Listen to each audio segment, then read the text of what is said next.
반갑습니다.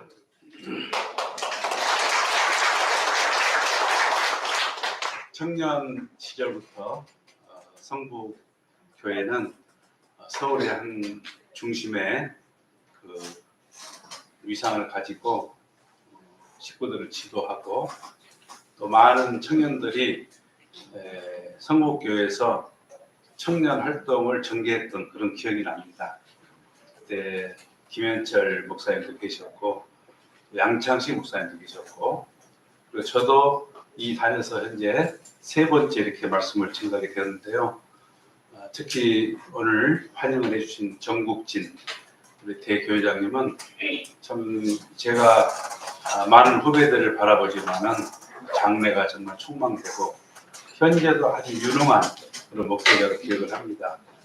오늘 환영사도 보니까 아주 의례적인 환영사라기보다 오늘 주제에 딱 맞는 그런 환영으로 말씀을 준비한 걸 보니까 정말 성북교회가 지금보다는 앞으로가 더 기대되는 재단이 아닌가 싶습니다. 오늘 제가 준비한 강의는 21세기 비전과 신통일 한국 이런 제목입니다. 저희가 21세기를 맞이하면서 지구촌 시대다는 말을 많이 듣습니다. 참 어머니께서는 말씀 중에 일초권 시대다 이런 말을 하지 않습니까? 교통과 통신의 혁명으로 말미암아 한 자리를 세계가 동시에 보고 또 세계가 돌아가는 모든 현상을 한 자리에서 볼 수 있는 그런 시스템이 점점점 강화되고 있는 그러기 때문에 하나의 주제를 세계인들이 같이 생각한다 하는 것입니다. 그래서 지구촌 시대요. 지구가 한 가족이 됐다는 말씀을 합니다. 그러나 코로나19를 지나면서 4차 산업이 시작됐다고 합니다. 4차 산업의 특성은 몇 가지가 있겠습니다만은 우리가 상상만 했던 그 가상 공간이 여러 가지 플랫폼을 통해 가지고 생산력이 증대되고 젊은이들은 그곳에서 새로운 직업을 선택하는 현상을 실제로 우리 주변에서 볼 수가 있습니다. 얼마 전에 TV에도 나왔습니다만은 사람이 AI와 같이 사는 기계와 같이 사는 것이 아주 보편화되는 시대가 아니겠습니까? 어린아이들에게 영어와 수학을 가르치고 과거에는 어르신을 모실 때 며느리에게 수고가 필요했지만 이제는 AI가 어른을 봉양하는 그런 현실을 맞이하고 있습니다. 특히 생산 현장의 로봇은 노동자들이 할 수 없는 일을 대행함으로써 생산력이 급격하게 증대된다고 합니다. 이 말은 무슨 말이냐? 사람과 기계는 전혀 다른 별개의 것이었지만은 이제는 전혀 다르지 않는 하나의 공간 속에서 살아가는 현 시대다 이것입니다. 이것을 우리는 융합의 시대라고 말을 하고 이 융합의 시대에 우리가 적응하기 위해서는 융합적 사고가 필요하다. 융합적 리더십이 필요하다. 이렇게 시대의 요청을 받고 있습니다. 따라서 남과 북이라고 하는 것은 지금까지는 하나가 될 수 있을까? 아주 이념과 체제와 문화가 다른 이 두 개의 체제가 하나 될 수 없을 것으로 생각했지만은 이 융합의 시대, 소위 융합적 사고와 리더십이 필요한 이 시대에는 하나 되지 못할 것이 없다는 것입니다. 우리가 서울에도 쓰레기를 버렸던 그 공간을 가보게 되면 지금은 아름다운 공원이 되어 있습니다. 그러니까 쓰레기장이 공원이 되는 전혀 다른 것이 새로운 만남을 통해 가지고 시너지를 내고 전혀 다른 부가가치를 만들어내는 이 시대이기 때문에 이제는 남북 통일의 시대라고 하는 것은 우리들의 상상력을 뛰어넘어서 찾아올 것이다 이렇게 생각을 합니다. 그러한 현상이 어떻게 올 것인가를 생각해 보면은 지금까지는 산업사회라고 하는 것은 1차 산업, 2차 산업, 3차 산업 이것은 물질을 중심 삼은 혁명의 시대였습니다. 그 산업혁명을 통해서 물질의 풍요라고 하는 것은 우리의 상상을 뛰어넘었다고 보지 않을 수가 없습니다. 소위 물질이라고 하는 깃발을 달고 항해를 해서 목적지에 도달해 보니 이것은 인생의 전부가 아니구나 하는 것을 여러분과 저는 같이 깨닫고 있습니다. 우리의 현실을 볼 때 그러합니다. 현재 우리나라는 0.7명의 출생률, 이것이 깨지면은 사회가 해체될 것이다, 이런 경고를 했는데 결국 0.7명의 이 수치가 깨졌습니다. 그리고 2024년 3월 현재로 조사한 바에 의하면은 초등학교 입학생이 한 명도 없는 학교가 158개 학교입니다. 매년 초등학교가 158개 이상 없어. 모 고등학교가 폐교가 됐습니다. 수도 서울에 있는 학교가 폐교가 됐다. 정말 놀라운 일이 아닐 수가 없다 이거죠. 더더욱이나 말입니다. 읍면동이 사라진 것이 2024년도 3월에 138개입니다. 읍면동이 사라지면 폐교가 생긴 것은 우리가 봐왔지만 읍면동이 사라지고 있는 이 현실, 이런 현실은 무엇으로 우리가 대안을 찾을 수가 있겠습니까? 전 세계의 그런 현상 속에서 물질 세계가 인간에게 진정한 행복과 가치를 가져다 주지는 못하는구나 하는 결론을 갖게 됐다는 거예요. 그럼 어떻게 될까요? 정신문화, 정신의 가치, 이것에 관심이 고조되면서 한국 사회가 주목을 받게 되는 것입니다. 왜? 정신문화의 가장 중심이 될 수 있는 나라는 대한민국이기 때문이 아닌가 싶습니다. 놀랍게도 그 나라의 국격을 결정하는 것을 여권 파워로 지금은 얘기를 하는데요. 세계 여권 파워 1위가 한국, 일본, 싱가포르입니다. 미국이 아니에요. 그러니까 세계인들이 가장 환영하는 나라의 민족이 누구냐면 현재 대한민국이 됐어요. 그런 현상이 드러난다는 거죠. 그렇다면 전 세계에서 정신적인 가치를 가지고 건국된 나라를 들으라 하면은 미국을 들 수 있습니다. 1776년 신앙의 자유를 위해서 그들은 아메리칸 대륙을 발견했고 식민지에서 벗어나기 위해서 처참한 전쟁을 통해 가지고 워싱턴 장군의 승리로 말미암아 건국이 됐습니다. 그 건국한 그 나라의 헌법 1조가 뭐냐? 신앙의 자유입니다. 그러니까 민주주의의 가치가 뭐냐? 한마디로 물으면 신앙의 자유를 보장한 나라를 민주주의다, 이렇게 말씀을 드릴 수가 있습니다. 두 번째로 우리가 예를 들으라 한다면 건국 이념이 우리나라처럼 이념과 사상으로 세워진 나라는 전 세계에서 단 하나, 대한민국밖에 없습니다. 그게 뭐냐? 경천, 홍익, 광명입니다. 여러분, 오늘날 전 세계의 대표적인 종교라고 하는 기독교를 보면은 첫째 계명이 뭐냐면 주 너의 하나님을 사랑하라. 경천입니다. 두 번째 계명이 뭐냐? 내 이웃을 내 몸과 같이 사랑해라. 홍익, 인간 이념이에요. 그럼 유일 신앙으로서 4대 종교 중에 하나 들어있는 유대교를 보면 어떨까요? 1계명에서부터 4계명은 경천입니다. 하늘과 나와의 관계를 설정하고 있습니다. 그리고 5계명에서부터 10계명은 홍익, 인간 이념을 얘기하고 있어요. 도적질하지 말라, 간음하지 말라. 사람과 사람과의 관계를 설정하고 있다 이 말입니다. 근데 우리 민족은 예수가 태어나기 전, 아니 모세가 태어나기 전 이미 모든 고등 종교가 가지고 있고 철학이 가지고 있는 근간을 가지고 건국된 나라가 바로 대한민국입니다.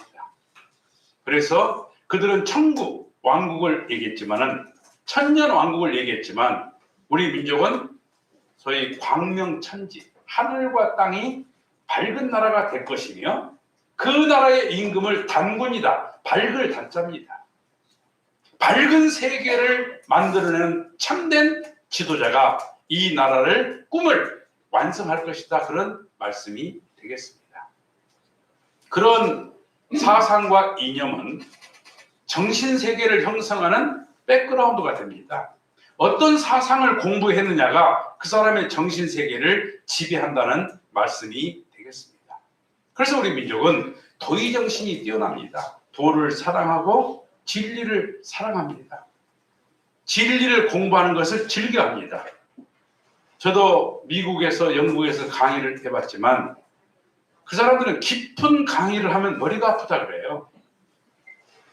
그러니까 아주 심플하게 강의를 해도 잘 받아들이겠다 이 말입니다. 근데 한국 사람들은 깊이 강의를 해야 야, 저 강사가 진짜 강사다 이렇게 말을 듣지, 살짝 넘어가면은 아, 저 사람이 알긴 아는가 이렇게 의심을 하는 민족이에요. 그러니까 도를 사랑하고 진리를 사랑하는 민족이다. 그리고 광명천지의 세계는 뭘까요? 평화세계입니다. 심리학에서 의식의 단계를 3단계로 논한다면 1단계를 사랑의 세계, 2단계를 행복과 즐거움의 세계, 3단계를 평화의 세계라고 말합니다. 그러니까 평화의 세계는 하나님과 인간이 꿈꾸는 목적지입니다. 왜 통일하려고 하겠습니까? 평화 세계를 이루기 위해서 아니겠습니까? 그러니까 평화 정신이 뛰어난 거예요. 그 평화 세계를 이루기 위한 어떤 개인과 집단이 가지고 있는 능력을 창조 정신. 그래서 한국 사람들은 대단히 창조적이에요. 창조적이기 때문에 누구에게 간섭받는 걸 싫어합니다. 그러니까 뭡니까? 주체 의식이 강한 거 아닙니까? 우리 일본 선교사님들 계시지만 상담을 해보면은 한국에 와서 가장 어려웠던 것은 알아서 해라 할 때 그렇게 힘들었대요. 그분들은 매뉴얼이 있어야 되거든요. 근데 한국 사람들에게 매뉴얼을 주고 한국 사람들 머리가 아프다 그래요. 그러니까 한국 사람들 주체의식 이게 강해요. 그러니까 한국에 계실 때는 서로가 불편하지만 한국 사람이 세계에 나가게 되면 그 지도적인 리더십을 굉장히 빠르게 형성합니다. 그러니까 한국 사람들은 명함이 없으면 활동을 못한다고 해요. 뭔가 일을 맡기면 제가 직책을 뭘로 할까 이렇게 물어요. 왜? 명함이 없으면 못한다 이거죠. 근데 세계에서 일하는 사람들이 명함을 가지고 활동하는 사람이 그렇게 많지 않습니다. 근데 한국 사람들 세 사람만 모이면 회장, 부회장, 사무총장 딱 찍거든요. 그리고 저항의식, 내 이성이, 나의 이상이 짓밟히게 되면 절대 굴복하지 않는 민족이에요. 그래서 몽고에 40년, 중국에 40년, 일본에 40년 우리가 식민지를 당했습니다. 그러나 그들은 우리를 소화하지 못했고 오히려 우리는 그들을 넘어섰어요. 이번에 소위 엔화가 가치가 떨어지면서 지금 일본의 개인 GPI가 우리보다 더 낮아졌다고 그러잖아요. 개인 수입이 지금 일본을 우리가 넘어섰답니다. 정말 대단한 거지 이거는. 그리고 대망의식. 우리 민족은 때를 기다리는 민족이에요. 이제 그것을 나타내는 여러 가지 계시 문학을 보게 되면은 헤모스를 끝까지 기다려가지고 주몽을 낳지 않습니까?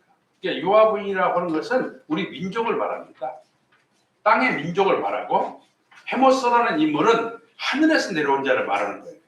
그 하늘과 땅이 합쳐져서 탄생한 사람을 주몽이라고 그러고 그 주몽이 나라를 건설하게 되는 거 아니겠습니까? 또 남원의 성춘향, 이룰 성자, 봄춘자, 향기향자 우리 민족을 말합니다. 이몽룡, 꿈몽자, 용룡자 상징적인 하늘의 남성을 말하는 거예요. 그래서 만나서 소위 우리 대한민국이 평화의 세계를 이룰 것을 말하는 것입니다. 또 님을 기다리다가 망부석이 됐다는 것은 우리 민족의 대망의식을 잘 드러내고 있다 하는 말씀입니다. 그렇다면 여러분, 이처럼 세계의 중심이 될 수 있고 세계를 지도할 수 있는 그런 이념과 정신과 의식을 가지고 있는데 이것이 세계화되기 위한 전제 조건이 뭐냐? 그게 바로 남북 통일입니다. 분단된 단일 민족이 분단된 입장에서 세계인들에게 평화를 얘기하고 세계인들에게 통일을 얘기하고 세계인들에게 미래 비전을 얘기한다. 이게 사실은 안 먹혀요. 그러니까 세계를 주도하는 중심 민족이 될 수 있는 그 길은 남북통일이다. 따라서 남북통일은 선택의 여지가 없는 우리 민족이 가야 할 숙명의 길이다. 저는 그렇게 생각합니다. 그러면 여러분, 어떻게 우리 민족은 갈라졌는가를 봅니다. 1945년 8월 15일 2차 대전에서 일본이 소위 짐으로 말미암아서 항복 선언을 하는 장면입니다. 그런데 항복 선언하고 8.15 해방이 왔지만은 2년 전에 이집트 카이로에서는 중국의 장개석 총통, 미국의 루즈벨트, 그리고 영국의 처칠, 이 세 지도자가 만나서 한반도 어떻게 할 것이며, 일본 어떻게 할 것이며, 필리핀 어떻게 할 것인가, 이 동남아시아에 대한 2차 대전이 승리로 끝났을 때 처리 문제를 결정을 해요. 그리고 8.15 해방이 되고 나서 모스크바에 다시 3상이 모입니다. 여기는 중국이 빠지고 소련의 외무성이 같이 모여가지고 향후 5년간 북쪽은 모스크바가, 남쪽은 와싱턴이 관리한다. 이것을 결정해버려 자기들이. 우리 민족의 지도자는 누구도 이런 국제 정세를 몰랐고 그들의 결정사항을 통보받지 못했습니다. 그들의 결정사항을 알고 나서 이걸 도저히 받을 수 없다. 남북이 분단된 것은 상상할 수 없다. 이렇게 반기를 든 것이 보수입니다. 소련의 그런 선진 사상을 받아들여서 그들의 결정을 받아들이고 우리는 서로 이념 투쟁을 통해 가지고 공산화시키겠다. 이것이 진보 진영이에요. 이미 받아들일 때 그겁니다. 그것이 신탁과 반탁으로 등장했고, 신탁은 진보, 반탁은 보수입니다. 그리고 3년 동안 치열하게 싸웠어요. 많은 사람이 죽었습니다. 많은 사람이 암살당했습니다. 그것을 배경으로 한 것이 얼마 전에 끝난 야인 시대 아니었습니까? 그리고 1948년 8월 15일 남쪽은 이승만 정권이 들어섰고 한 달 후인 9월 9일 북쪽은 김일성 정권이 들어섰습니다. 그리고 김일성은 스탈린을 설득해서 소련의 탱크와 전투기를 몰고 6.25를 일으킨 것 아닙니다. 우리 남쪽에는 어떠한 탱크도 전투기도 없었습니다. 그 6.25를 통해 가지고 대동강 철교가 소위 미국 전투기에 의해서 무너지고 있습니다. 한강 인도교가 무너지고 있습니다. 중공군을 막피해서 피난민들이 가는 그 길을 막아버렸어요. 그리고 대동강과 한강은 그야말로 피로 시체로 가득했던 그 비참한 역사를 우리는 가지고 있습니다. 그리고 6.25를 통해 가지고 전쟁에 참여해서 죽은 사상자가 17만 8,568명입니다. 9명입니다. 그 일반인이 죽은 것이 200만이에요. 북한에 동참해가지고 죽은 사람이 150만입니다. 중공군이 많이 죽었어요. 미망인이 30만, 전쟁 고아가 10만, 그리고 2,500만 가운데 이산 가족이 1,000만. 아픔을 가지고 있는 그런 그것을 빗겨간 사람은 우리 민족 가운데서 한 사람도 없었어요. 그렇다면 여러분, 한학자 총재님께서는 이 강의를 전 국민이 듣도록 해라, 이런 말씀을 저희에게 주셨습니다. 왜 그랬느냐? 2025년도가 중요하다, 이런 말씀을 하셨어요. 제가 지금 말씀을 드렸습니다. 2025년도와 동시성을 갖는 것은 1985년입니다. 1985년도와 동시성을 갖는 것은 1945년도입니다. 그러니까 1945년도에 우리 민족은 해방을 가졌고 통일할 수가 있는 통일 원년이 될 수 있었으나 우리가 책임하지 못함으로 말미암아 1948년에 남과 북이 나뉘어서 전혀 이념이 다른 정권이 들어섰고, 그리고 2년 후에 6.25를 통한 이 비참한 현실을 우리는 받아들여야만 했습니다. 그럼 40년 주기로 보게 되면 1945년에 40년을 플러스하면 1985년도 아닙니까? 1985년도는 문선명 총재님께서 덴버리를 가셨습니다. 공산당 출현의 잘못과 기독교가 책임 못한 것을 탕감복귀하기 위해서 흥진님께서는 성화를 하셨고, 문선명 총재님은 덴버리에 가셔서 1985년 8월 16일을 일승일로 선포하셨어요. 이게 바로 1945년 8월 15일 해방되는 날과 똑같은 날이다. 우리 민족은 지금부터 새롭게 출발해야 한다. 그리고 1986년 아시안게임을 중심 삼고 전 세계가 한국이 만약에 이런 국제 행사를 할 수 있을까 주목하는 때가 1985년이었습니다. 그리고 1948년과 같은 동시성이 1988년입니다. 1988년은 우리 민족은 말입니다. 남과 북이 하나 된 것뿐만 아니라 민주와 공산이 하나 되는 올림픽을 치렀습니다. 4년 전 모스크바 올림픽은 동구 올림픽이었고 8년 전 LA 올림픽은 서구 올림픽이었습니다. 동구와 서구가 한반도에 모였는데 올림픽 역사 이래 가장 큰 규모의 올림픽이었고, 그 슬로건이 손에 손을 잡고 벽을 넘는 것이었습니다. 그리고 1990년도는 1950년도와 같은 동시성을 맞는데, 문선명 총재님은 고르바초프를 만나서 고르바초프에게 공산주의 철학을 버려라. 그 체제를 버릴 때만이 네가 살 수 있고 우리 인류가 살 수 있다 했을 때, 고르바초프는 정치 생명을 걸고 그걸 실행했고 1991년도에 소비에트는 15개 나라로 해체됩니다.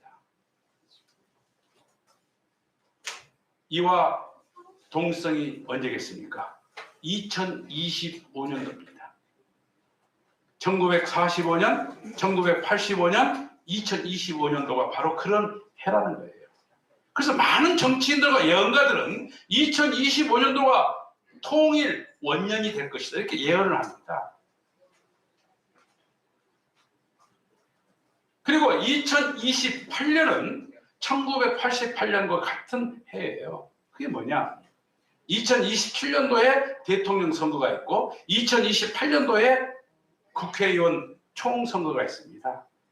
그러니까 2028년도는 대한민국의 정치적으로 볼 때 입법부와 행정부가 같이 출발하는 원년이에요. 그리고 1950년, 1990년, 2030년은 동시성입니다.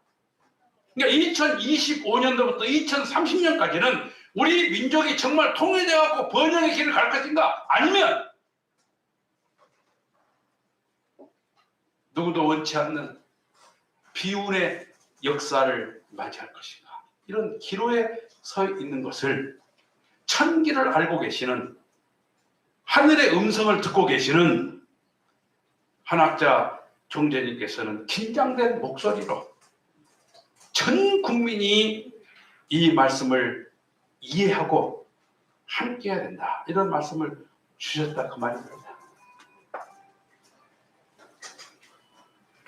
사랑하고 존경하는 우리 성북 교회 식구님 그리고 지도자 여러분, 우리 민족은 이런 아픔을 딛고 일어서서 오늘날 70여 년이 지나 세계에서 국방력이 6위가 되었습니다. 그리고 5천만 이상이 되는 그런 인구를 가진 나라 가운데 우리나라는 6번째로 잘 사는 나라가 됐어요. 조그만 나라를 빼면. 그리고 북한에서는 매일 미사일을 실험하고 있고 우리는 선제 타격을 하겠다. 우리 군을 선진화하겠다고 무기 경쟁을 하고 전쟁의 기운이 고조되고 있습니다. 그러므로 말미암아 우리나라는 현재 국방 예산이 64조입니다. 64조는 우리 국가 예산 전체 예산의 9.4%입니다. 북한은 25%를 쓰고 있습니다. 만약에 이런 예산이 노인 복지를 향한 예산이나 아니면 청소년들이 미래를 꿈꿀 수 있는 인재 육성을 위한 소위 기술 투자라든가 이런 것에 만약에 투자가 되게 되면은 대한민국은 세계에서 가장 강력한 경쟁력을 갖는다는 것입니다.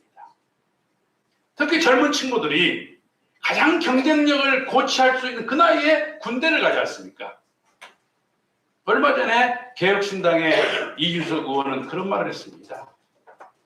자기가 하버드대학에서 컴퓨터를 전공할 때 자기와 같은 동문이 저커버그였답니다. 그가 학생 때 페이스북을 만들 때 자기가 같이 동참할 수가 있었다는 거예요. 근데 그 사람은 페이스북을 만들어가지고 현재 세계에서 영향력이 가장 큰 지도자로 발돋움이 됐습니다. 근데 그는 국방 의무를 하기 위해서 한국으로 왔었다.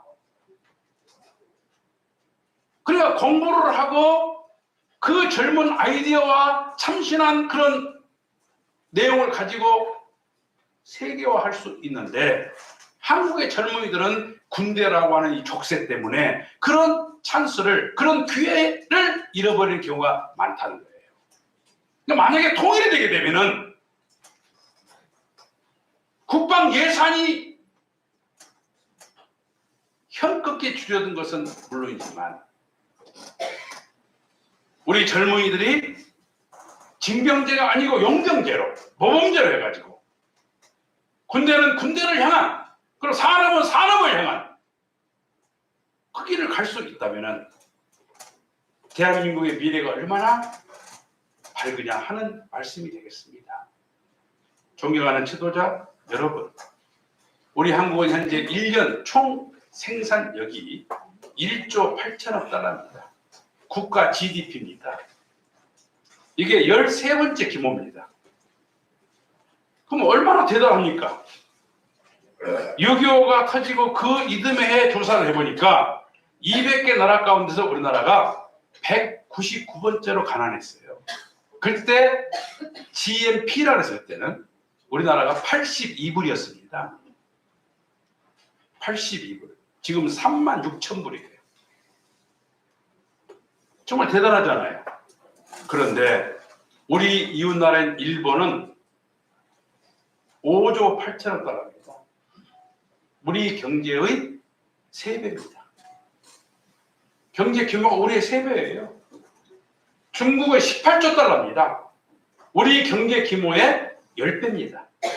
미국은 27조 달러입니다. 우리 경제 규모의 15배입니다. 그러니까 우리에게 이해관계가 있고 경쟁을 해야 되고 통일과 직접적 관계가 있는 그 나라들이 너무나 강한 거예요. 근데 그들이 통일을 지지하느냐? 통일을 지지한 나라는 없습니다. 미국도 반대합니다. 중국도, 일본도, 러시아도 한반도가 통일되는 원치 않아요. 왜? 자국의 이익 때문에.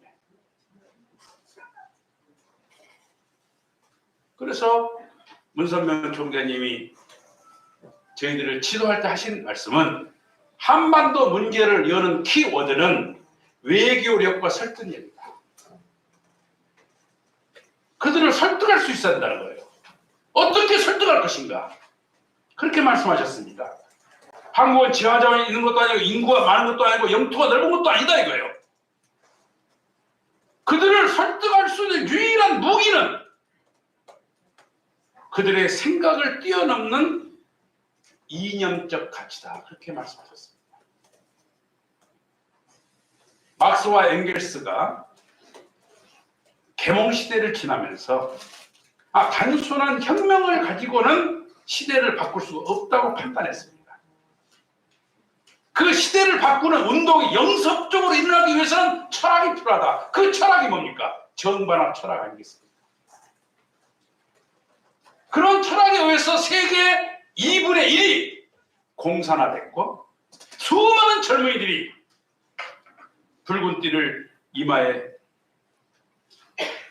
머리에 두르고 세계를 적화시켰던 기억을 우리는 가지고 있습니다. 만약에 그런 사상을 넘어설 수 있는 이념과 사상이 있다면은 그야말로 대한민국은 세계를 하나로 만들 수 있다 이렇게 말씀하셨어요. 그리고 1991년 11월 30일 문선명 총재님은 김일성과 정상회담을 위해서 갔습니다. 생명을 건 모험이라고 해도 과언이 아닙니다. 그런데 김일성과 정상회담을 하기 위한 전제 조건이 뭐냐? 주체 사상을 1시간 동안 강의 들어야 돼요. 그러니까 주체 사상이 얼마나 우월한가를 알고 김일성을 만나게 하는 그들의 전략이 되겠습니다. 그래서 윤기복 박사는 문선명 총재 일행에게 주체 사상을 강의하면서 문선명 총재님의 사상인 두익사상, 하나님주의 가지고는 안 된다 이렇게 얘기를 했어요. 왜? 하나님은 보이지 않고 하나님을 볼 수 있는 방법이 없지 않느냐 그렇게 말씀을 하셨고, 그리고 6.25는 남침이 아니고 북침이다 이렇게 주장을 했습니다. 그때 책상을 치고 일어서신 분이 지금 문선명 총재님이세요. 이 말을 한국에서 모든 지도자는 다 들었습니다. 그러나 그들은 책상을 치고 일어서지 못했어요. 왜? 죽을까 봐. 여러분요, 북한에 가가지고 주체 사상이 틀렸다고 대번에 그들에게 삿대질을 하면서 이렇게 할 수 있겠어요? 세계적인 성공 사상가인 문선명 총재가 주체 사상을 듣고 어떻게 반응할 것인가를 연구하기 위해서 이 옆방에는 30명의 주체 사상 박사들이 시청을 하고 있었어요. 이 장면을. 김일성 대학의 교수들입니다. 그 중에 한 분이 한국으로 오셔가지고 현재 교수 생활을 하고 있어요. 그분이 용평에 와서 우리 원리 강의를 듣고 많이 웁디다. 문선명 총재님의 두익사상이 뭔가 지금까지 궁금했는데 이런 성공 강의나 대북관의 강의를 많이 들었지만 핵심 강의는 처음 들었대요.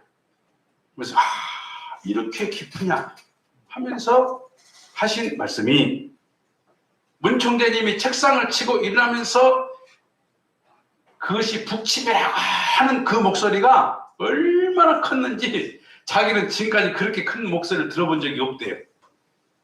그야말로 지붕이 올라갔다 내려올 정도로 큰 소리로 막 호통을 치더라는 거예요. 그래서 자기들끼리는 저분이 살아서는 못 가겠구나 그렇게 생각을 했대요. 그런데 문 총재님이 만약에 살아서 못 나가면 어떻게 되느냐? 자기들도 다 같이 죽는데요. 문 총재의 사상을 꺾지 못한 것을 본 자기들도 같이 사형당한다 이거예요. 그래서 갑자기 긴장이 됐는데 문 총재님이 그렇게 설명하더라는 거 아닙니까? 윤기복 부위원장, 하나님을 보여주면 볼 수 있느냐? 사랑을 볼 수 있느냐? 마음을 볼 수 있느냐? X선, 감마선을 볼 수 있느냐? 볼 수 없는 눈 아니냐? 당신 눈 가장 가까이 있는 속눈썹도 보지 못한 눈을 가지고 어떻게 네가 하나님을 볼 수 있느냐? 그러면서 분위기가 굉장히 좋아졌대요. 그리고 그런 소식을 들은 김일성 주석은 문 총재님이 7일날 귀국을 하게 돼 있는데 6일날 문 총재님이 고생하셨던 흥남에 있는 공간에서 문 총재를 만나게 됐고, 문 총재님의 전략을 보면 말입니다. 외교력과 설득력을 했잖아요. 보통 사람들은 김일성하고 만나면 김일성이 왼손은 뒷짐을 짚고 오른손 한 손을 악수를 합니다. 마치 제자를 대하듯이.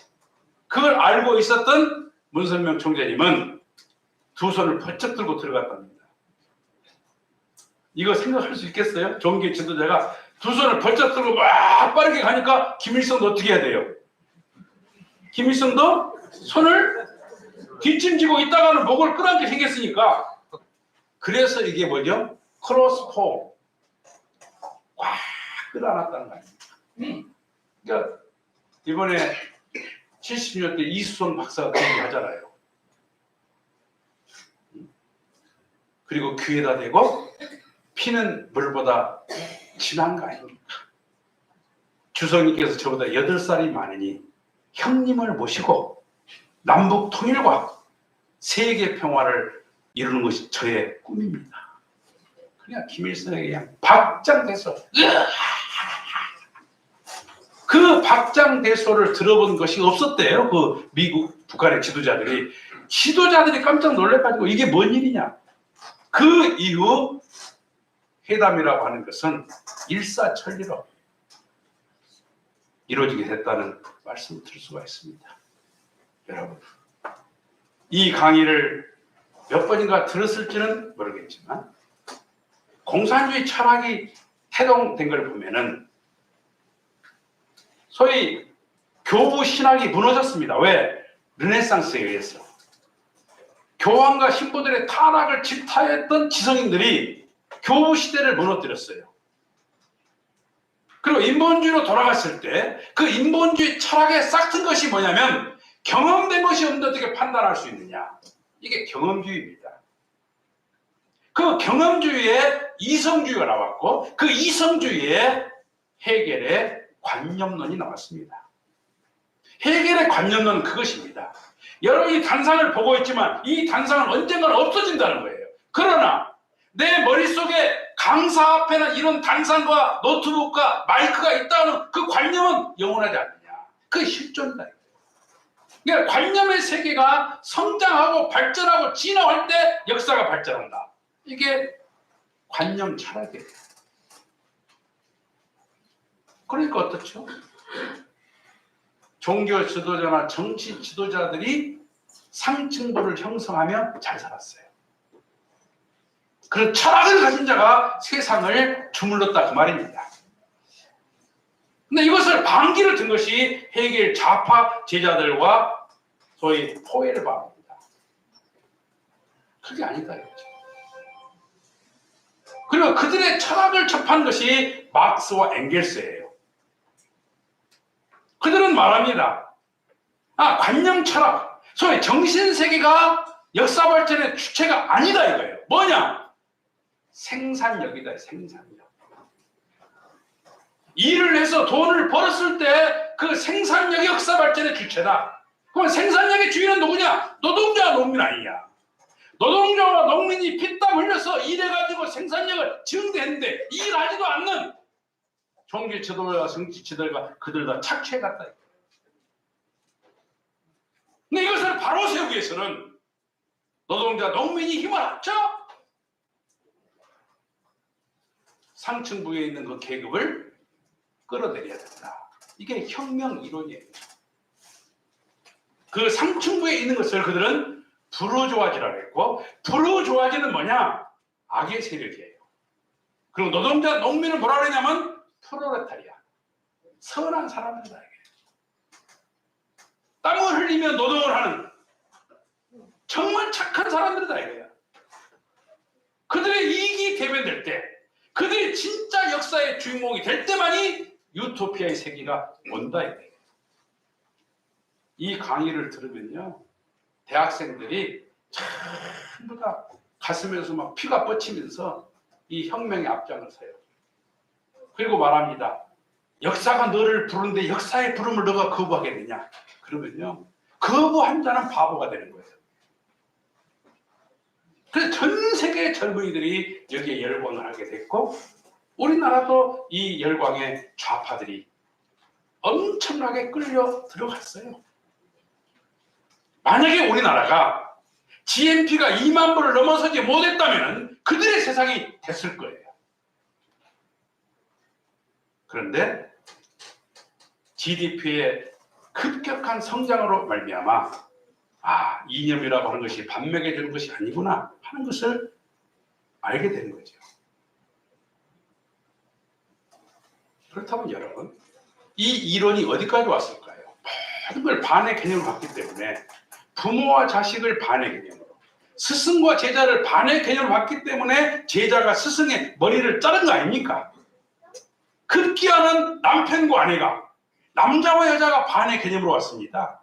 그래서 남자를 혐오의 대상으로 보는 것이고, 이것이 젠더 갈등 아닙니까? 젠더 갈등에서 그들은 양성 편등이 아니고 성평등입니다. 무슨 성입니까? 남자와 남자가 사는 것도 좋은 것이고, 여자와 여자가 사는 것, 남자와 여자가 사는, 그리고 사람과 동물이 사는까지도 성의 자유다. 성이라고 하는 것은 내 것이다 이거예요. 나의 인격이고 나의 결정을 존중하라 국가는. 그거 아닙니까?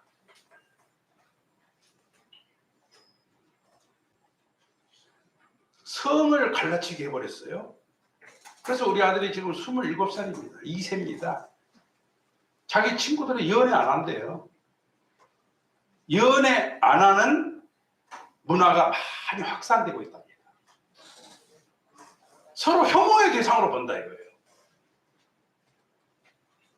그러니까 어떻습니까? 연애를 안 하니까 결혼 안 하고, 결혼 안 하니까 출생률이 저하되는 거 아닙니까?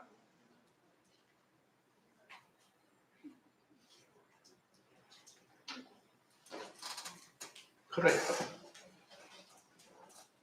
이것에 대한 어떤 학자나 지도자도 비판한 얘기를 들어본 적 있으신가요? 비판은커녕 잘못됐다고 말하는 사람도 없습니다. 오늘 TV에서 보수 패널들이 나와가지고 얘기할 때 그들은 정반합 얘기를 많이 합니다. 보수당과 진보당, 여당과 야당이 치열하게 싸워서 거기서 뭔가가 도출되면은 그 역사 발전의 핵이다 이거예요. 정반합을 얘기합니다. 그러나 우리를 지도하신 문선명 한학자 총재님께서는 그건 잘못된 이론이다 이거예요. 왜? 모든 존재는 선유의 법칙에 의해서 태어났다는 거예요. 부모라는 말은 자녀가 있다는 말이잖아요. 자녀가 없이 부모라는 단어가 나올 수 없잖아요. 남편이라는 말은 아내가 있다는 말이잖아요. 형이라는 말은 동생이 전제되잖아요. 동생이 없이는 형이 될 수 없어요. 플러스가 없이는 마이너스가 될 수 없는 거 아닙니까? 네가 없이는 내가 존재할 수 없는 거 아닙니까? 그럼 왜 남자와 여자로, 왜 둘로 태어났느냐? 하나 되기 위해서. 이것을 소위 하나를 위한 둘이라고 그래요. 하나를 위한 둘이다. 하나에서 왜 둘로 분립됐느냐? 그 둘이 다시 원형으로 돌아가기 위해서 하나 되려고 해. 하나 되는 요소가 뭐냐? 사랑이고, 그 사랑에 의해서 자녀가 태어나고, 자녀가 또 태어나고, 그래서 인류가 영속하는 거예요. 왜 둘이냐? 하나 되기 위해서. 왜 하나 되려고 하느냐? 새로운 사랑을 태동하기 위해서. 이게 창조의 법칙이다 이거예요. 모든 존재는 하나 되기 위해서 존재하는 것입니다. 이때 여러분이 박수를 한번 치시면 이게 뭐냐? 저하고 하나 되는 거예요. 저는요, 개신교에도 가서 부흥회를 해보지만은 성장하는 교회는 호응이 뛰어나요. 그 사람들은 제가 조용조용히 강의를 해도 막 앞에 있는 권사 장로들이 아멘, 할렐루야 이걸 막 끊임없이 합니다. 근데 우리 가정연합은 아주 한 번 하기가 그렇게 힘들어. 그래서 누군가가 아주 해놓고 앞뒤를 봅니다. 왜? 자기 혼자 했거든. 그리고 결심을 합니다. 다시는 아주 하지 말아야지. 소위 리액션. 부흥되고 살아있는 조직은요, 이 리액션이 굉장히 강해요. 믿습니까?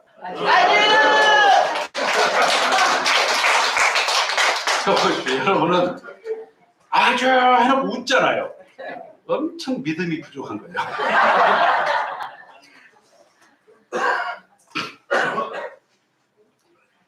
그렇다면 여러분, 화면 한번 보시면은 정반합의 목적은 투쟁입니다. 정반합이 지향하는 바는 부르주아지 계급을 쳐부시는 투쟁이잖아요. 목적이 투쟁입니다. 정점이 없어요. 횡적 질서를 깨부시는 거예요. 그런데 정분합의 목적은 뭐죠? 사랑입니다. 너와 내가 왜 하나 돼야 되느냐? 사랑을 위해서. 사랑을 위해서. 정반합은 현실을 부정하고 깨부시기 위한 투쟁이에요. 그럼 투쟁이 다 끝나면 어떻게 될까요? 또 투쟁을 할까요? 그것이 없는 거예요.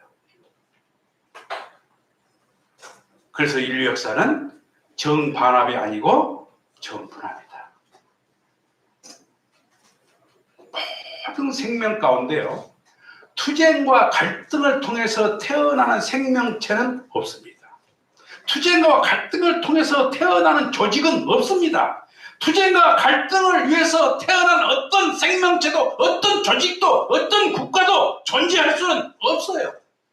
어떻게 태어나느냐? 조화롭게 통일되어서 태어나는 것이고, 조직이 형성되는 것이고, 그 조직이 발전하는 것입니다. 그들은 이렇게 예를 들었습니다. 배아를 프로레타리아라고 했어요. 달걀 속에 있는 배아를. 그리고 노른자와 흰자를 부르주아지. 그리고 껍질을 오늘의 제도. 그래서 이 배아가 점점점 투쟁을 해가지고 노른자와 흰자를 흡수해가지고 병아리가 되면 껍질은 깨진다. 제도는 깨진다 이거예요. 이건 잘못된 해석입니다. 배아는 뭐냐? 노른자와 흰자가 하나 되도록 동기를 만들어줍니다. 그래서 노른자가 뼈가 되고 흰자가 살이 됩니다. 노른자가 뼈가 되고 흰자가 살이 되어서 그 속에 날개가 만들어지고 날개에 근육이 형성되고 살아갈 수 있는 생명력이 확대되면 그 껍질은 얇아지면서 스스로 깨집니다. 껍질은 왜 존재하느냐? 병아리가 될 때까지 그들을 보호하기 위해서. 하나도 상충된 것은 없습니다. 노른자와 흰자가 하나 되게 만든 게 배하고, 노른자와 흰자가 살과 뼈이 하나 돼야 병아리 되고, 병아리가 나올 수 있도록 보호하다가 그 병아리가 완성체에 이르게 되면은 껍질은 깨지는 거예요.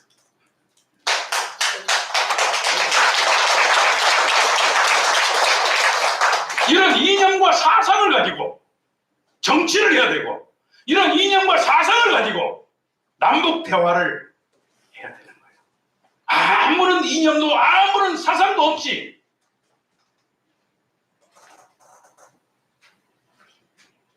그들과의 대화는 무의미하다. 저는 통일 외교 상임위원회 활동하고 있는 국회의원실에 가서 이 강의를 제가 2번 했어요.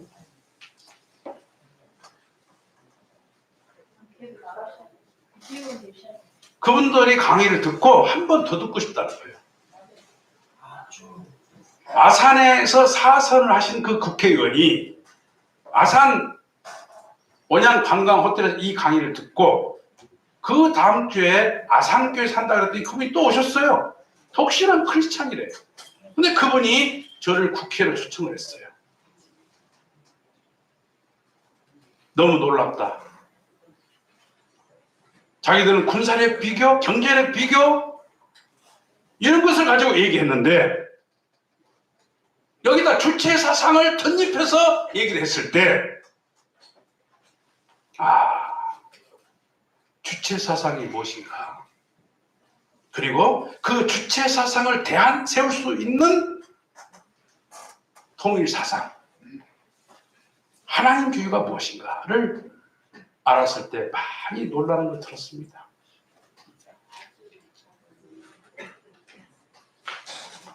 존경하는 지도자 여러분, 우리가 통일운동을 하는데 2번째는 말입니다.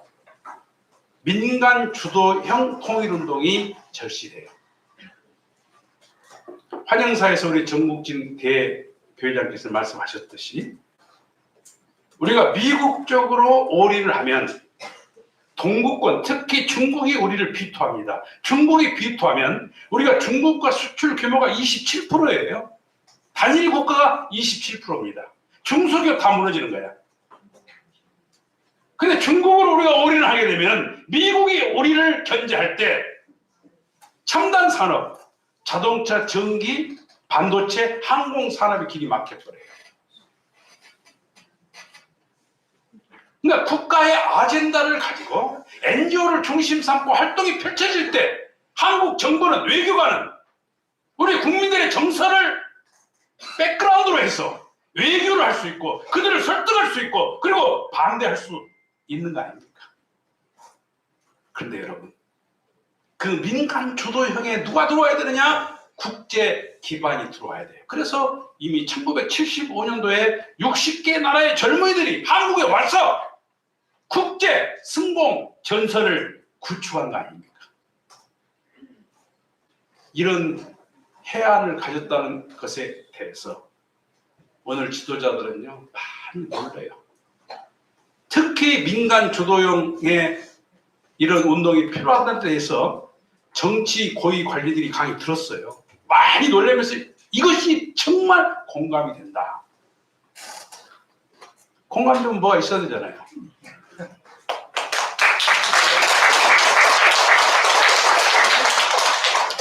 강의를 너무 진지하게 듣다 보니까 박수소리는 좀 약했습니다.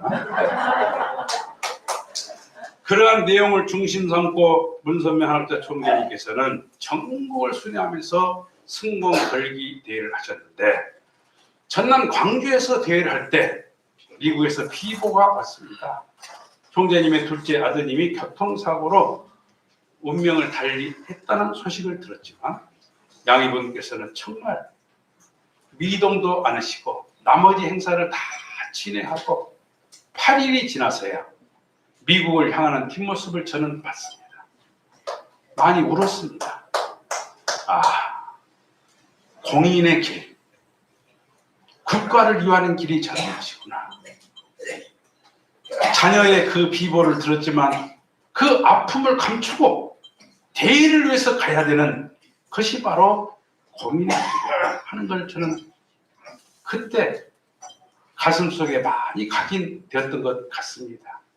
그리고 총재님께서는 남북 통일이 될 수 있는가의 모형은 일본에 있는 조청년과 민단이다 그랬어요. 민단은 남쪽에 기반을 둔 조직이고 조청년은 북쪽에 기반을 두고 있습니다. 조청년의 지도자들은 주체 사상의 신봉자들이에요. 그러니까 문총리께서는 그 주체 사상의 신봉자들에게 하나님주의를 주입해서 우리를 동의하게 할 수만 있다면 그것이 바로 통일의 모형이다. 이렇게 얘기했어요. 그런데 6.25 동란 이후에 북쪽은 우리보다 1975년도까지 잘 살았어요. 북쪽에가 칼라 TV가 먼저 나왔습니다. 우리보다 5년 먼저 나왔어요. 지하철이 우리보다 먼저 나왔어요. 그리고 김일성은 외교력이 뛰어났어요. 외교에 있어서 그는 한국 패션을 굉장히 세계 앞에 알린 지도자 중에 한 분이에요. 그러니까 그런 자원과 외교력을 가지고 일본도 그때는 못 살았거든요. 일본에다가 병원을 주고 학교를 지어줬어요. 그러니까 우리 민단 애들이 공부를 하기 위해서는 조청년 학교를 가야 돼요. 조청년 병원을 가야 돼요. 그럼 가서 얻어맞았어요. 그러니까 얻어맞고 일본 애들에게 몰리다 보니까 맞는 것을 피하기 위해서 만든 것이 뭐냐면 야쿠자 조직입니다. 야쿠자의 조직의 대부분이 우리 민단 애들이에요. 그들이 먹고 살아야 되니까 뭡니까? 빠찡코를 만든 거예요. 그러니까 빠찡코를 중심 삼고 지하 경제를 일으킨 애들이 누구냐면 우리 민단의 2세, 3세 애들이에요. 그들에게 통일에 대한 비전과 공산주의 철학과 주체 사상이 잘못됐다는 것을 생명을 걸고 가르쳤고 그들이 동의했고 민단 조청년 지도자가 지금 화면에는 킹텍스에 10,000명이 왔어요. 10,000명이. 10,000명이 동시에 스테이크를 자르는 모습입니다. 그리고 문 총재님이 등장을 했고, 제가 지금 말씀드린 이런 내용으로 문 총재 연설하셨어요. 우시면서. 그리고 당신들이 뭐하는 그 재산을 통일기금으로 내놓을 수 있느냐고 했을 때 그들은 쌍수를 들어 그렇게 하겠다 그랬어요. 그리고 우리의 소원을 통일을 부를 때 저도 이 자리에 있었습니다만은 그렇게 눈물을 흘리는 것을 봤습니다. 우리의 소원은 통일을 부르면서 그렇게 눈물을 흘리며 민단과 조청년이 하나 되는 거 봤어요. 사상과 이념을 걷어내면 그렇다는 것입니다. 그 사상이 잘못됐다는 것, 그 이념이 잘못됐다는 걸 알게 되면 오히려 더 그 해환과 그리고 앞으로 하나 됐을 때 우리 민족의 꿈을 생각하며 그들의 가슴은 뜨겁게 뛰고 그들의 눈에서는 뜨거운 눈물이 볼을 타고 내린다는 사실을 저는 봤습니다. 이것이 바로 뭐냐? 남북 통일의 모형이다 이거예요. 여러분, 우리 민족은 그렇습니다. 트럼프가 싱가포르에서 1차 정상회담을 통해 가지고 휴전협정이 평화협정으로 바뀌는가 했을 때 문재인 대통령은 그때 운전자도 아니었지만 스스로가 운전자라고 얘기하면서 김정은을 만났고 이때 지지율이 높아졌어요. 김정은도 엄청 높아졌을 때. 그리고 산발트선을 넘나들면서 마치 일이 통일이 된 것처럼 얘기했지만 하노이에서 2차 회담에 그 김정은은 트럼프를 향해 가지고 욕을 하면서 차고 일어났습니다. 왜? 북한의 핵이라고 하는 것은 전쟁용이 아닙니다. 생존용이에요. 만약에 북한의 핵이 없다, 이미 김정은은 끝나는 거예요. 여러분 생각해 보십시오. 김정은이 모든 걸 오픈하고 통일하겠다 하면 김정은을 재판에 해고시킬 것이냐 했을 때 우리 국민들 대부분은 해고한다 그래요. 그럼 해고하면 사형될 수도 있는데 그가 미쳤다고 핵을 포기하고 통일로 들어서겠습니까? 이거 핵이라고 하는 것은 생존용이다 이거야. 그러니까 더 이상의 미사일을 발사하지 않고 핵을 동결하며 이게 김정은이가 제시한 협상 테이블이에요. 근데 트럼프 정부의 볼턴은 핵을 완전히 불능화, 다시는 우리 아토를 만들 수 없도록 만들어라. 그리고 국제 사찰을 받아갖고 도장을 받았을 때만이 너희 나라가 정상적인 나라로 활동할 수 있도록 인정을 해주겠다. 그러니까 성질 나가지고 와서 어떻습니까? 세계가 보는 앞에서 남북 연락 사무소를 폭파해버립니다. 중앙조선통신이 방송을 하면서 폭파해버려요. 이때 우리나라 주식은 출렁했고 전쟁이 난 거 아닌가 깜짝 놀랐지 않습니까? 그리고 그 이후 한국 정부와는 어떤 팩스나 어떤 전화나 연락이 두절돼서 어떤 교류도 지금 없습니다. 그렇게 가까웠고 그렇게 통일될 것 같고 그렇게 국민들의 기대가 있었지만은 트럼프 한마디에 다시 냉전이 됐고 어떤 교류도 그 노력도 원위치로 돌아간 것을 보면은 남북 통일과 남과 북의 이 관계 문제는 국제 정세가 얼마나 중요하냐 하는 것을 알 수가 있습니다. 그렇다면 여러분, 한반도를 중심 삼은 이 4개 나라를 한번 제가 분석을 해봅니다. 바이든 정권의 비전은 그거예요. 팍스 아메리카. 과거에 팍스 로마란 말이 있었지 않습니까? 힘에 의해서 세계 평화는 유지되고 미국이 초강력 국가가 될 때만이 한반도 평화는 보장받는다. 그러니까 미국에게 모든 것을 걸어라 해서 삼성전자 팔고 싶으냐? 미국의 공장 지어. 현대자동차, LG. 여러분요, 미국에다가 생산 공장을 짓지 않으면 미국에서 지금 상품을 팔 수가 없어요. 코로나19를 중심 삼고 우리나라 전기차가 미국을 추월했습니다.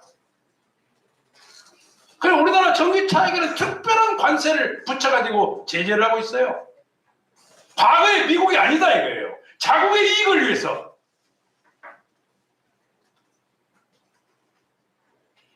그리고 미국은 27조 달러의 생산력인데 빚이 25조 달러입니다. 지난해 갚아야 될 이자가 1조 달러예요. 그것을 기시다가 사인을 해준 겁니다. 1조 달러는 우리나라 2년 예산이에요. 1,300조입니다. 그 사인한 옆자리에 윤석열 정부가 있었어요. 그래서 폐수를 방류하도록 미국이 허락을 했고, 동해바다가 갑자기 일본 바다로 바뀌었잖아요.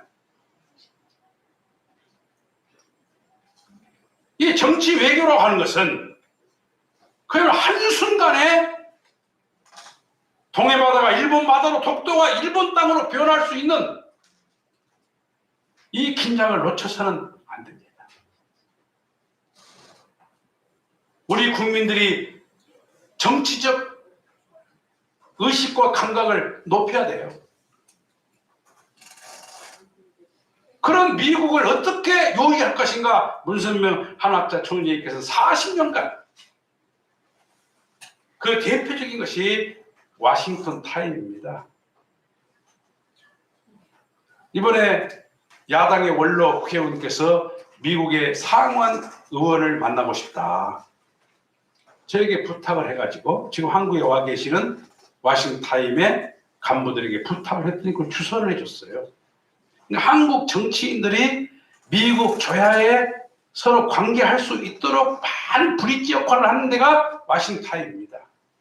한국이 남북 통일을 협조하고 미국이 공산화된 걸 막고 진보보다는 보수가 미국의 정권을 잡을 수 있도록 하는 역할을 워싱턴 타임이 해왔다.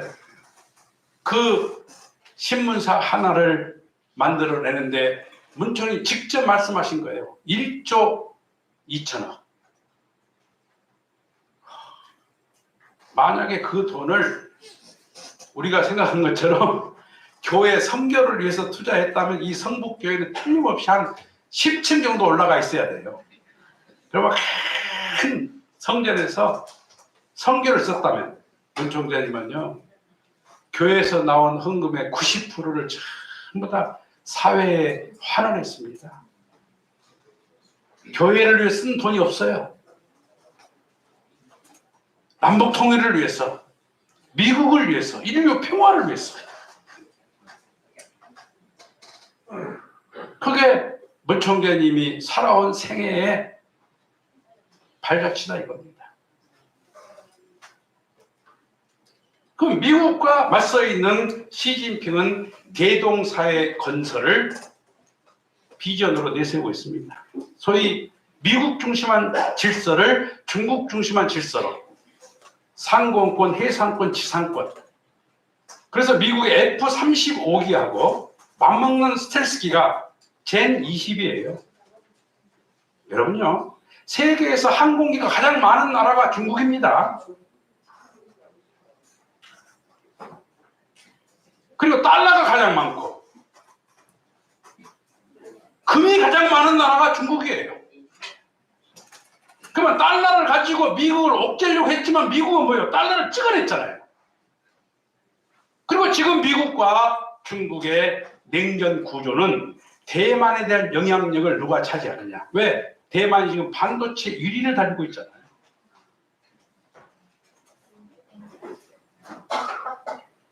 그 중국의 국제교육재단을 통해 가지고 초등학생들에게 문 총재님의 사상에 들어갈 수 있는 교과서를 우리가 제공을 했습니다.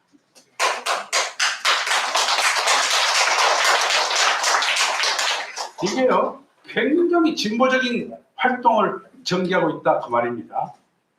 푸틴은 어떻습니까? 푸틴이 우크라이나를 차지하고 싶은 것은 패권 다툼이에요. 왜?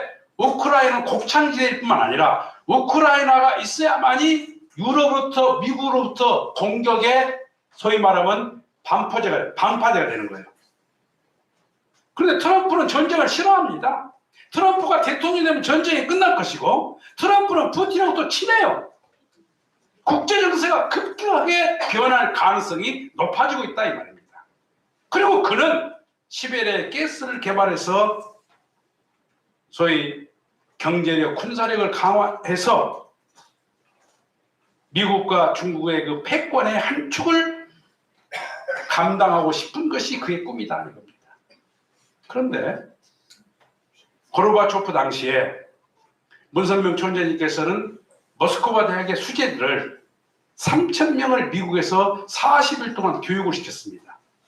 근데 알아보니까 그들이 현재 러시아 정부의 그리고 여러 그런 키르기스탄이나 이런 정부의 굉장한 요직에 다 있대요 지금.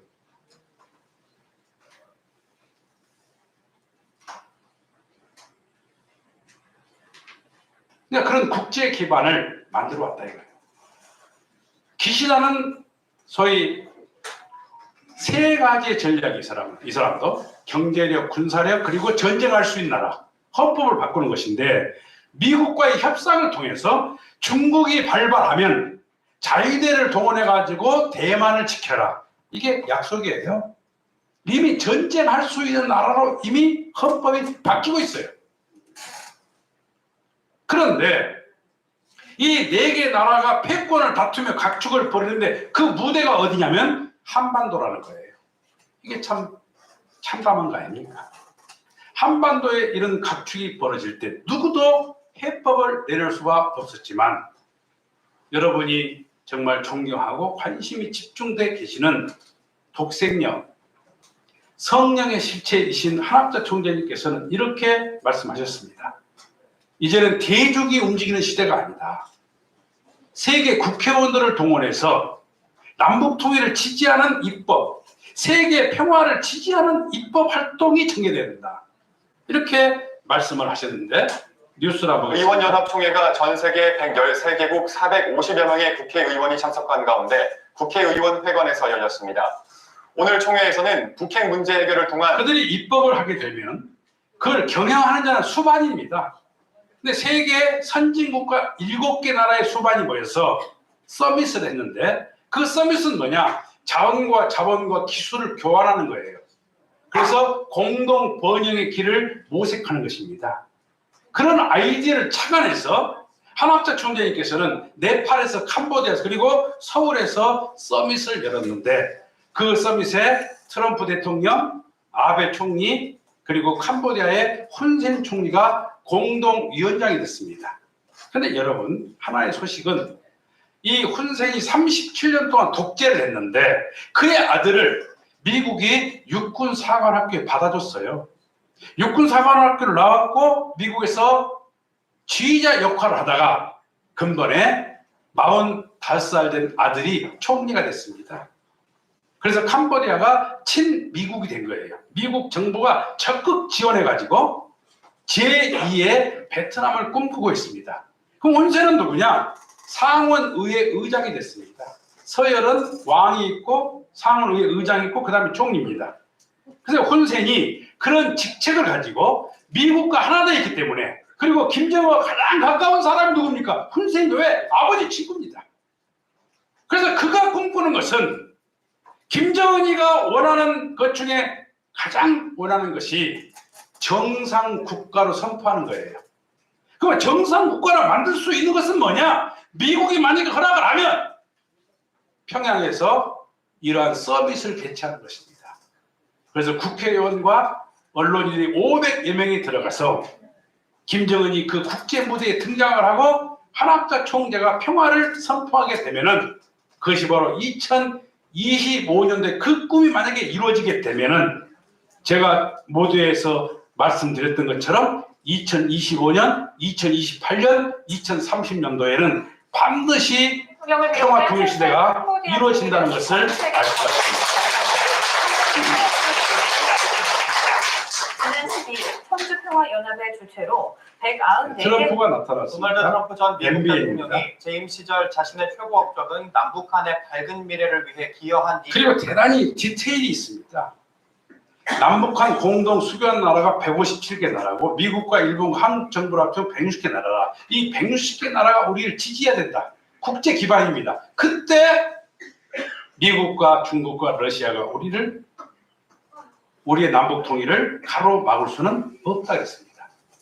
근데 이 일을 캄보디아가 앞장을 서는 거예요. 근데 정말 이것이 천운인지는 모르지만 문재인 정부 때 사인을 했던 그 사인이 말입니다. 올해 3조짜리 다리가 메콩강을 중심 삼고 우리나라의 서울에서 강남으로 나는 것처럼 이게 완공이 됐어요. 캄보디아에. 그러니까 캄보디아 국민들이 한국을 그렇게 좋아한답니다. 다리를 나가지고 제2의 강남이 형성이 되는 거예요. 뭐 이때 박수 한번 보내야 된다니까. 그리고 85개나라가 지지를 했고 김정은으로 이렇게 지지를 한다는 화원을 보냈습니다. 우리나라가 여권 파워가 세계 1위라고 했고 여수가 3대 미항 중에 하나다 이렇게 발표가 됐습니다. 세계 3대 아름다운 항구 중에 하나가 여수다. 그다음에 전남 순천이 30만이 살고 있는 도시 가운데서 세계에서 가장 잘 살기 좋은 동네가 마이애미, 두 번째가 전남 순천이라고 합니다. 그럼 이런 투표를 누가 하겠습니까? 이 한류 문화의 원조는 리트레니스가 아니겠습니까? 이 리트레니스가 1962년도에 창설됐는데요. 그때 당시에 세계를 순회하고 온 리트레니스 공연을 박정희 대통령과 유경수 여사가 보시고 서울 컨트리 클럽이 어린이 대공원으로 바뀔 때 그 부지를 유경수 여사가 앞장서가지고 하사를 했어요. 그리고 그 학교가 지어질 때 유경수 여사가 한복을 입고 첫삽을 뜨는 사진을 제가 봤습니다. 그리고 6.25 50주년, 60주년, 70주년 때 문선명 총재님이 만들어준 자원을 가지고 그 자본금을 가지고 그 돈이 엄청나더라고요. 그걸 써서 순회를 하는 거예요. 그 노르웨이 갔을 때 그 노르웨이에 있는 참전 용사가 등장을 하고 편지를 써왔어요. 그 편지 내용을 보면은 6.25 때 자기들이 참전했을 때는 이 나라가 어디에 있는지를 몰랐고 이렇게 비참한 나라가 또 있을까 생각했는데 내 팔다리가 부러지고 전우가 넘어져서 죽을 때 이 전쟁에 참여한 의미가 무엇일까?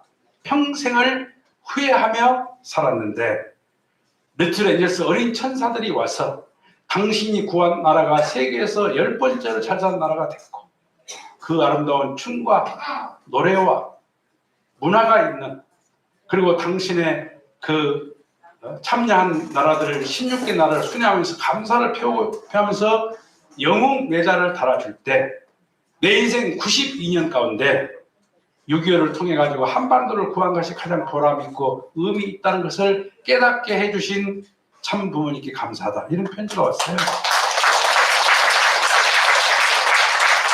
여러분, 우리나라의 국민들에게 조사를 해보니까 45%만이 통일을 지지하고 55%는 통일에 대해서 관심이 없다 이렇게 답변이 나왔습니다. 근데 미국의 경제지에 의하면은 한반도의 이 문제를 가지고 경제적인 측면에서 조사를 했는데 북쪽에는 히토류를 중심 삼은 자원이 굉장히 땅속에 있답니다. 한국의 자본과 기술이 그걸 개발하게 되면은 한국은 G5에 들어갈 것이며 개인 GDP는 8만 5천 불이 될 것이다. 이렇게 전망을 했습니다. 이건 평양입니다. 평양은 서울의 3배. 근데 인구는 200만 살고 있습니다. 김일성 주석은 유언을 남기기를 200만을 넘기지 말라고 했다고 그래요. 왜? 그래야 세계적인 도시가 될 수 있다는 거예요. 돈만 없을 뿐이지 정말 아름다운 도시입니다. 그리고 금강산보다 더 아름답다는 묘향산, 김일성의 소위 기념관, 김정일의 기념관이 있습니다. 그것은 세계 어디서도 찾아볼 수 없는 최고의 관광지가 될 것이다. 오늘 서울의 야경입니다.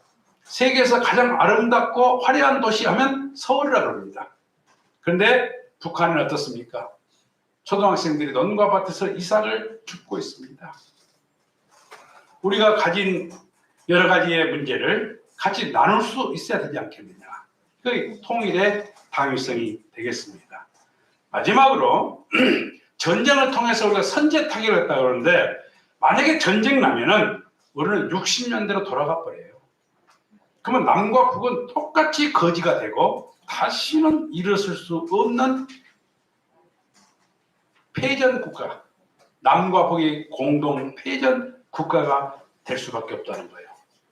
또 오늘 국민의힘은 당론이 그거예요. 흡수 통일, 무너질 것이다. 근데 MBN에 전문가들이 나와가지고 김조아 앵커를 중심 삼고 얘기했는데 북한의 경제가 무너지면 한경도 쪽은 러시아가 먹습니다. 평안도 쪽은 중국이 먹습니다. 그리고 DMZ를 지키고 있던 미국이 평양을 먹어버린다는 거예요. 그리고 실업자만 남쪽으로 1000만이 내려오면 우리의 경제와 우리의 사회 안전망은 완전히 무너져 버린다는 거예요. 그것을 얘기했던 문선명 총재님께서는 그들에게 기술을 줘야 된다 해가지고 평화 자동차를 만들어주고 산악지대에 가장 필요한 피아트를 중심 삼고 그들에게 기술을 향상하고 경쟁력을 갖추도록 그래서 그들이 만든 피아트를 남쪽에서 좀 사주면 관세 면제가 되기 때문에 30%가 싸요. 그것이 통일의 가장 강력한 대안임에도 불구하고 문총재님이 하시니까 가정연합이 하니까 이 정부가 그 말을 안 들어준 거예요. 여러분, 김대중 대통령께서는 그렇게 말씀하셨습니다. 고려 연방제라고 하는 것은 두 체제를 인정하고 하나의 국가로 외교를 한다. 그리고 때가 되면 유엔 감시하에서 남북 총선을 한다 그랬습니다. 그리고 김정은은 스위스에서 초등학교, 중학교, 고등학교, 대학을 나왔어요. 그도 말했어요.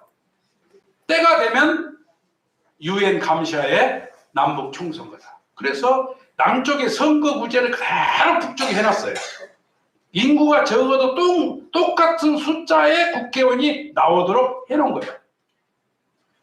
그런데 저는 북한을 가봤어요. 3번이나. 김일성 생가를 설명하는 아가씨를 가이드 강사 선생님이라고 해요.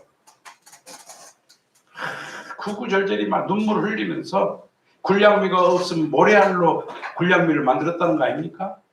엄동설원의 그 추위에 나뭇잎을 이불 삼아 주무시면서 백전백승을 하시는 이렇게 설명하면은요 뻔히 거짓말인지 아는데도 불구하고 저도 눈물이 나와요. 이게 그들의 설득력입니다. 그럼 왜 그럴까 봤더니 초등학교 유치원에 3살만 되면 합숙을 해요. 6살 되면은 토요일날 집에 갔다 일요일날 돌아옵니다. 그리고 김일성이 옷도 사주고 악기도 사주고 우유도 사준다. 이렇게 뼛속 깊이 어려서부터 교육을 합니다. 그리고 우리는 그들을 설득할 수 있는 내용이 그거예요. 좌익이란 말을 레프트 윙, 소위 왼쪽 날개라는 뜻이잖아요. 우익이라는 말은 라이트 윙, 오른쪽 날개라는 뜻이 아닙니까? 그러니까 좌익과 우익이 서로 싸워요. 근데 오른쪽 날개의 친구는 왼쪽 날개입니다. 왼쪽 날개가 없이는 오른쪽 날개가 못 날아요. 오른쪽 날개가 없이는 왼쪽 날개가 못 난 거 아닙니까? 오른쪽 날개와 왼쪽 날개는 하나의 방향성을 향해서 조화가 돼야만이 새가 날을 수 있는 거 아니겠습니까? 그렇다면 두익사상의 핵심 가치는 이겁니다. 공생, 공영, 공의. 공생은 경제입니다. 충분한 생산, 공정한 분배, 건강한 소비. 생산의 조안점을 둔 것이 보수고 분배의 조안점을 둔 것이 진보입니다. 그러면 여러분 어떻습니까? 생산 없는 분배 있어요? 분배 없는 소비가 있어요? 소비 없는 재생산이 없는 거 아닙니까? 이게 선순환 구조. 이런 구조가 되도록 만들어주는 것이 공영입니다. 정치 아닙니까? 축구장으로 말하면 공을 차고 있는 선수는 경제 주체고 감독과 구단주는 정치입니다. 감독이 운동장에 뛰어들 수 없는 거 아닙니까? 근데 정치는 뭐냐? 경제할 수 있는 환경, 어떤 제도를 개선하고 뭔가 국가적인 벽이 있다면 그 벽을 허물어주고 열어주고 이게 정치라 이겁니다. 따라서 정치는 대단한 윤리와 도덕이 요구되는 거예요. 그래서 공의, 그러니까 공생, 공영, 공의. 그렇습니다, 여러분. 보수라고 하는 것은 과거의 가치고 진보라고 하는 것은 미래의 가치입니다. 그럼 나는 현주소입니다. 나에게 있어서 보수는 어떻습니까? 과거의 가치 중요하지 않습니까? 미래는 어떻습니까? 미래의 가치가 있어야 되지 않습니까? 그러니까 과거와 미래는 상충된 게 아닙니다. 과거와 미래는 일선상에 있는 거예요. 과거와 현재와 미래는 나눌 수 없는 거 아닙니까? 이런 정치 리더십을 가지고 이런 사회 리더십을 가지고 가야 되는 것이